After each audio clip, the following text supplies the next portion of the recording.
প্রথমে 3টে পাউরুটি নিলাম। পাউরুটিগুলোকে মাঝখান থেকে ভাগ করে নিলাম। একটি বাটি নিয়ে বাটির মধ্যে 3টে ডিম দিলাম।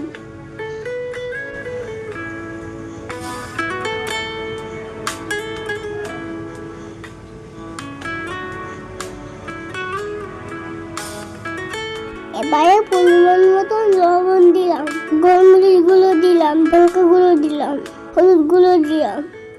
এবারে মিক্স করে নিলাম।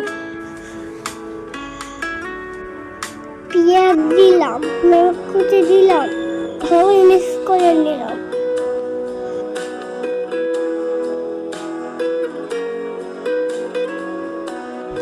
এবারে একটি কড়াইতে তেল দিলাম।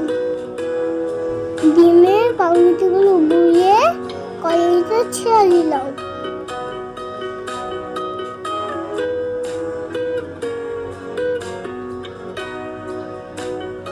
গ্যাসের ফ্লেমটা আসলে বেঁধে দিলাম।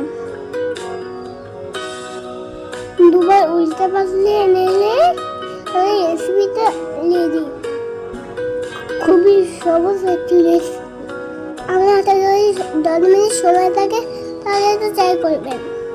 এটা খুবই সহজ, খেতে অনেক টেস্টি।